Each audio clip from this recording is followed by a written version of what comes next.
Ignition sequence start.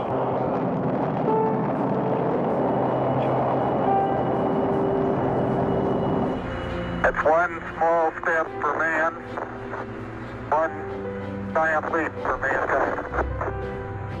We're going to go back to the moon, and we're going to take what we learned there, and we're going to go to Mars. To get to Mars, it's about a 6-month journey. And as an operator, I would be really, really happy if we could test out our operations and our equipment in our backyard. The moon's only 3 days away. The moon is the next step.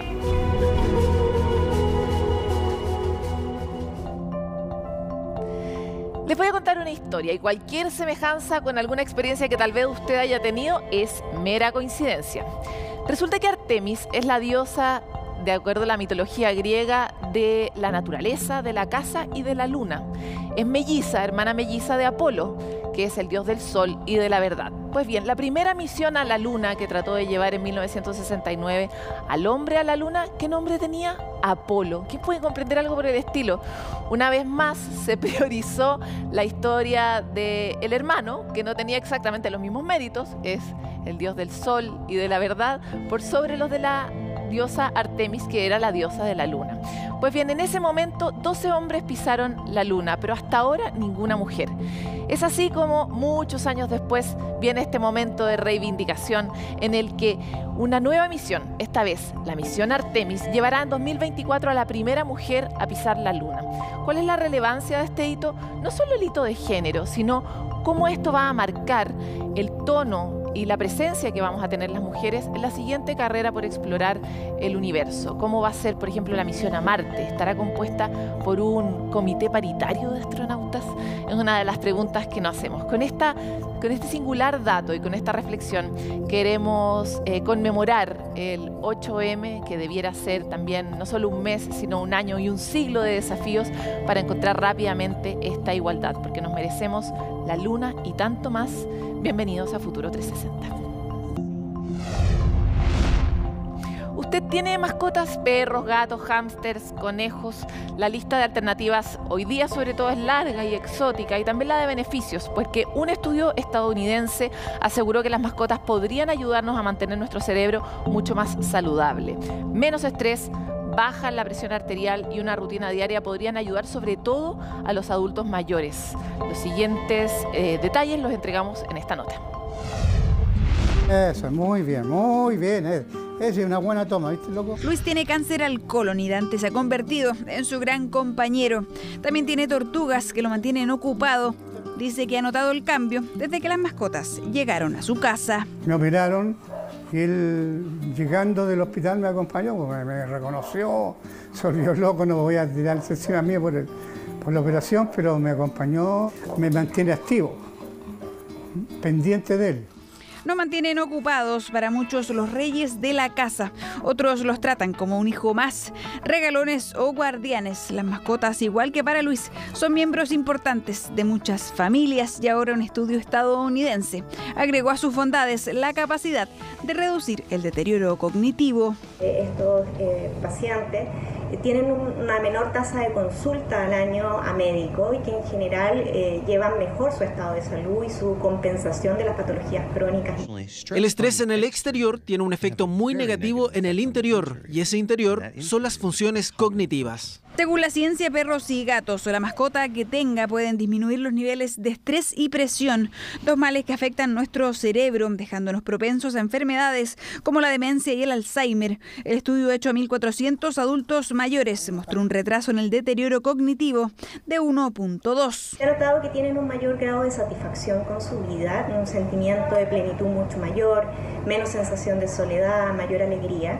Y todo ello puede estar perfectamente bien relacionado con un mayor grado de actividad, incluso de actividad física. Brindan una mayor calidad de vida psicológica y una mayor actividad física. La investigación apoyada por el Instituto Nacional de Salud de Estados Unidos registró también reducción de niveles de cortisol y presión arterial. Los médicos locales advierten que también es importante buscar el tipo de mascota adecuada. La mascota produce mayor concentración porque nos da un motivo, nos aumenta nuestra movilidad dentro de la casa y en tercer punto porque nos permite salir más de la casa cuando hay que pasear a la mascota. Dependerá de las necesidades y capacidades, pero sin duda un compañero de vida siempre ayuda. Miembros de la familia, ahora también cerca de ser sanadores. Y si ustedes se quedaron en el pasado, esta es la sección que necesita para salir de ahí, porque damos la bienvenida a nuestra sección Al Día con el Futuro, con las principales novedades de la ciencia, la tecnología y la innovación. Entre los síntomas más comunes del COVID-19, además de los respiratorios, están la pérdida total o parcial de olfato y algunos como torpeza mental o incapacidad para concentrarse.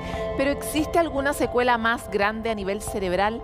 Es la pregunta que se hizo un grupo de investigadores de la Universidad de Oxford, donde analizaron las imágenes de cerebros de casi 800 británicos. Los resultados efectivamente muestran que los infectados tienen una mayor pérdida de materia gris y más alteraciones en los tejidos cerebrales. Las diferencias son más grandes en las partes del cerebro que interfieren en el sentido del olfato.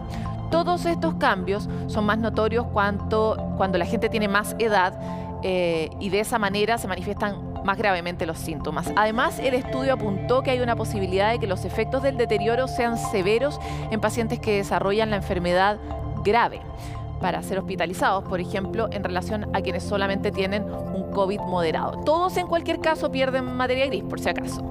Por el momento los investigadores desconocen si los daños están provocados por el virus directamente por las consecuencias de contraer la enfermedad.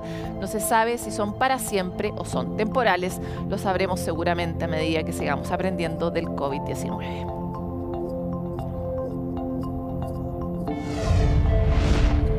Bueno, y los drones han conquistado casi todos los cielos del planeta, pero en el implacable clima del Ártico han tenido enormes dificultades para volar durante largos periodos de tiempo. Lógico, cualquiera puede tener problemas para volar en ese lugar, ¿no? Ahora, un equipo liderado por científicos de la NASA está mostrando cómo un dron de alas fijas llamado Vanilla podría volar durante varios días sobre el océano Ártico, llevando un radar para medir la profundidad de la nieve que se acumula sobre el hielo marino. Esto puede entregar datos claves para rastrear y proyectar con precisión cómo las regiones polares de la Tierra están cambiando e influyendo en el nivel del mar. Va a ayudar a científicos a tener proyecciones mucho más precisas sobre cómo este aumento del nivel del mar también podría volver a moldear, a remodelar las playas de todo el mundo. Esta herramienta también va a ayudar para monitorear incendios forestales, ver con detalle la proliferación de algas marinas y otros elementos vitales para los cambios que estamos viviendo sobre la Tierra.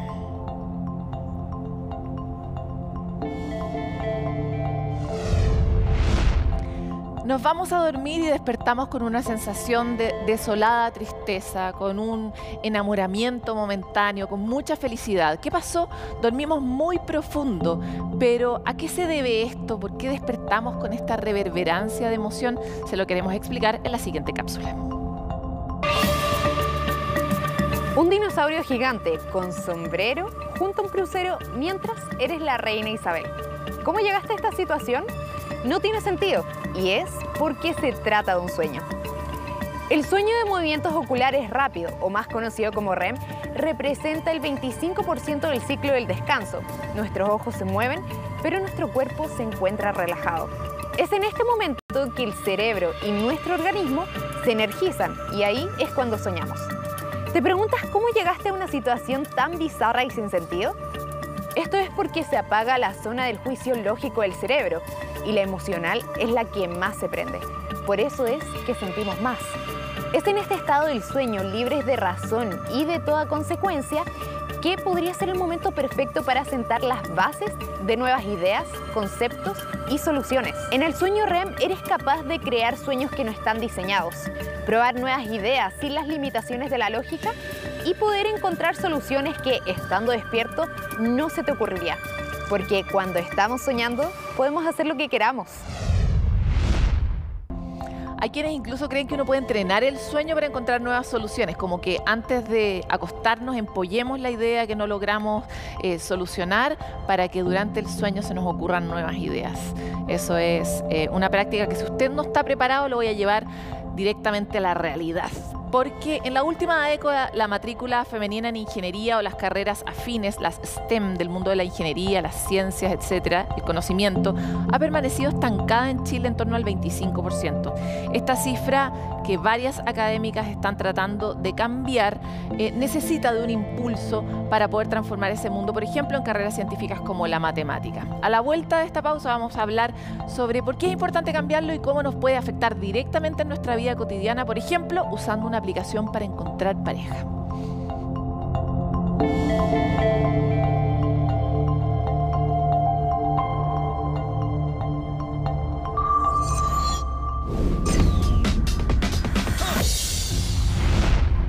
Hace un tiempo atrás, no tanto tiempo, recuerdo un expositor de Congreso Futuro que planteaba que ahora sí que sí se acabó la discriminación al entrar a un trabajo porque los computadores podían hacer entrevistas de trabajo por nosotros y así evitar todo lo tincados que somos los humanos, lo prejuiciosos que somos, que nos gustan muchas veces más los hombres que las mujeres, etc. Y esta era como la solución. Sin embargo, a poco andar, muchas voces han levantado la preocupación por quiénes diseñan estos computadores. Los computadores, usted sabe, no se reproducen naturalmente, sino que son creados por humanos. ¿Quiénes son esos humanos? ¿Cuánto de sí ponen en esa programación, en ese algoritmo? Es una de las preguntas que nos vuelve una y otra vez. Y en este 8M queremos hablar específicamente de eso, dado que los algoritmos, las aplicaciones, los computadores, los androides ya están siendo parte de nuestra normalidad. Por eso hoy queremos hablar con María Isabel Cortés, directora del Eje de Liderazgo Femenino y Equidad de Género de Ciencia de la Universidad Católica. Bienvenida. Hola, muchas gracias. Me faltó 2030, pero también es 2021, o sea, de 2022, estamos en ese mismo momento. Quisiera partir sobre este punto que planteaba. ¿Cuán conscientes somos de los sesgos, también de género, pues son variados, ¿verdad?, que tienen hoy día el desarrollo de algoritmos o de todos estos seres que nos están acompañando, máquinas? Yo creo que en este momento un poco más. Ya hay bastante gente que está señalando aquello. De hecho, al menos yo recuerdo que una de las personas, a las primeras que leí al respecto sobre eso, es Cathy O'Neill, una matemática, que tiene un libro al respecto que se llama Armas de Destrucción Matemática, donde da varios ejemplos sobre cómo los algoritmos encierran de alguna manera los sesgos de quienes los programan. Entonces, esta idea, la que planteabas al inicio, de que porque hay una máquina detrás, esto va a ser objetivo, en realidad está olvidando lo que hay detrás de la máquina, que es la programación, quién diseña el algoritmo, etcétera. Ahora, hace poco también esto se ha puesto bastante de moda el tema, por ejemplo, de las aplicaciones de cita. Ese también es otro ejemplo donde hay gente que también ha puesto la alarma al respecto de que también habría un sesgo ahí. ¿Cómo se manifiesta en ese ejemplo en particular? Porque es algo que muchos tienen. Ahí, digamos, por ejemplo, hay también un libro que aborda el caso, Judith Deportel, que es una periodista francesa, que se interesó en el tema de tratar de entender cómo funcionan las aplicaciones de cita, o sea, cómo funciona el algoritmo, qué es lo que hay detrás. Le costó un mundo conseguir la información, ahí con la ayuda de un experto en computación. Se dieron cuenta de que detrás había un algoritmo que clasificaba a hombres y mujeres de acuerdo a ciertos parámetros, te asignaba un ranking, y estos parámetros traían detrás algún sesgo. O sea, por ejemplo, las mujeres obtenían mejor puntaje si es que eran jóvenes, no tan educadas, los hombres al revés, si es que eran mayores, con mucha educación. O sea, lo que daba más puntaje en términos de educación, bueno, a las mujeres eso les bajaba, en fin. Entonces ahí iba haciendo match. Iba haciendo match con las parejas. Ahora, qué interesante eso, porque el ejemplo que acabas de dar establece también una cuestión que puede perpetuar más aún las condiciones sociales en las que estamos. O sea, si tú pones a un hombre muy educado con una mujer poco educada, pero joven, está ahí estableciendo inevitablemente un patrón de dominación también. O sea, como que impresionante eso, sobre todo con lo mucho que hemos dejado nosotros en manos de los algoritmos, las decisiones de nuestro amor, ¿no? Claro, o sea, ahí ese ejemplo es súper gráfico, yo creo, de algo muy actual, donde uno piensa que en realidad lo de los sesgos no opera, que hay algo como natural detrás de eso, pero al final uno sin querer de alguna manera tiene puesta su vida en algo que por atrás encierra un montón de sesgos que en realidad son los sesgos de la gente que programa eso sin intención la mayoría de las veces. Por supuesto, por supuesto. Sí. Somos víctimas de nosotros mismos. Claro. Muy inevitablemente nosotros de la cultura. Ahora, hay algo interesante en lo que planteabas respecto de la periodista francesa, que le había costado mucho encontrar la información. Y quisiera llevarte para ese lado, como ¿qué estándares debiera tener nuestra sociedad para ponernos a priori un cuidado, protegernos de nosotros mismos y de que todas las conquistas que estamos teniendo en el mundo análogo no se reviertan completamente en el mundo digital, que hemos visto muchos casos de eso, ¿no? O sea, yo creo que una parte tiene que ver con ser conscientes de esto, o sea, que lo que hay detrás siempre es humano.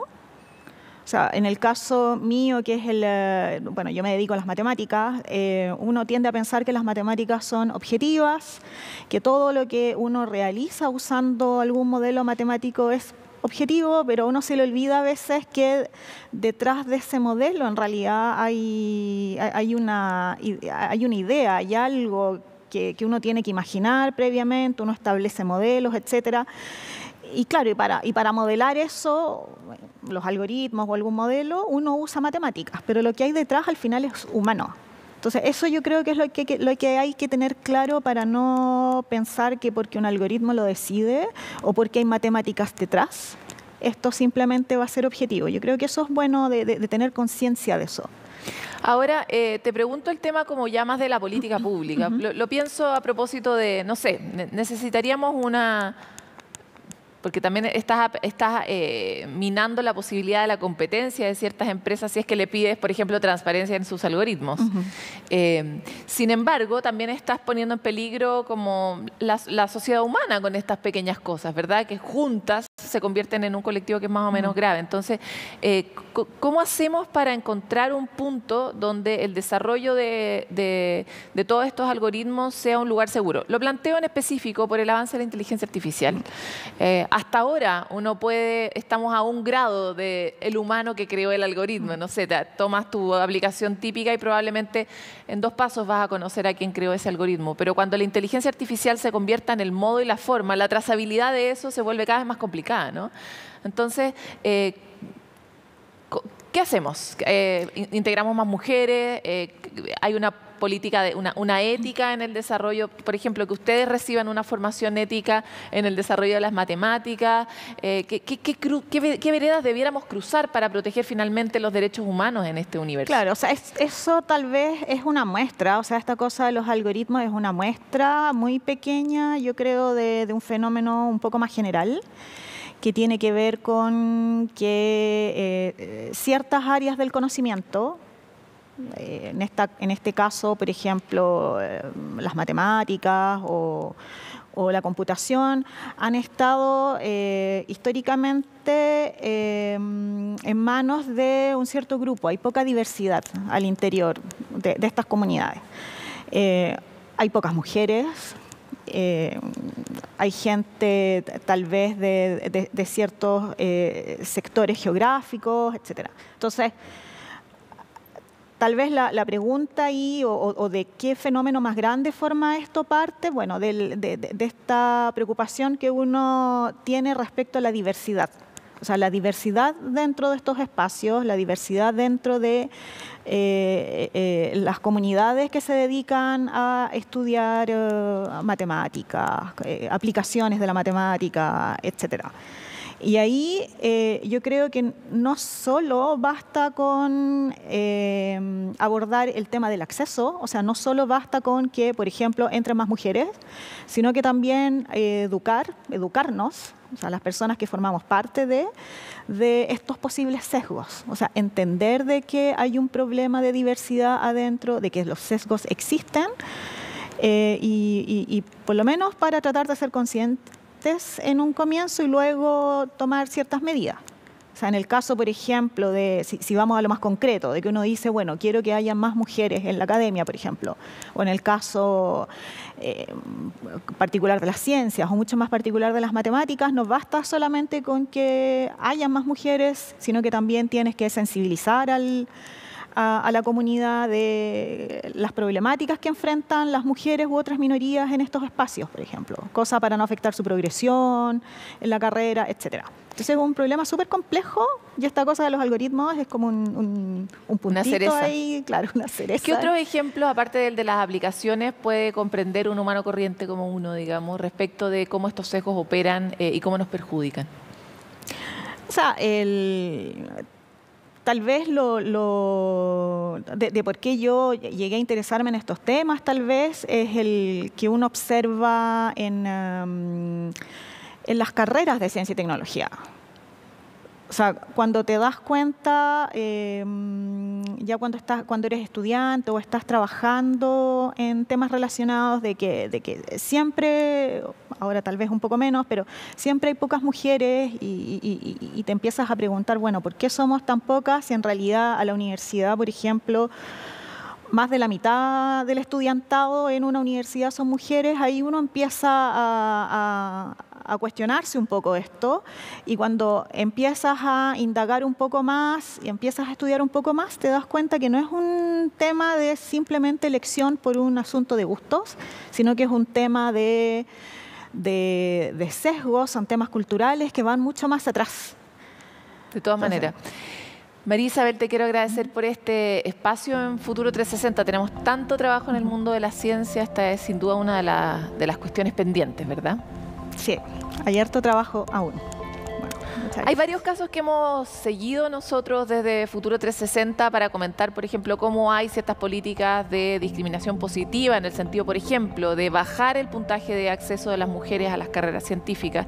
Y no porque las mujeres no tengan las capacidades, sino porque también está probado que la discriminación y el sesgo comienza desde los 6 años en la educación y en el colegio. Los profesores se preocupan más de que los hombres aprendan ciencias y no tanto las mujeres. Y esa brecha va aumentando en la medida en que las mujeres tenemos otro tipo de barreras, por ejemplo, para avanzar en la carrera académica o científica, la capacidad de producir papers al mismo tiempo de, por ejemplo, ser madres, ¿verdad? Hay muchos casos que hemos tratado de mostrar en este programa y en ese sentido la nueva política de género que estrenó el Ministerio de Ciencia saliente va a ser un gran aporte, esperamos, para el mundo científico nacional. Hasta aquí llega nuestro capítulo y queremos tener sus comentarios, sus visiones sobre este y otros temas. Por favor, encuéntrese con nosotros a través de www.futuro360.com. Estaremos siempre abiertos a conocer y saber más de todo eso que es el misterio de estar vivos, ¿verdad? En general. Nos vemos.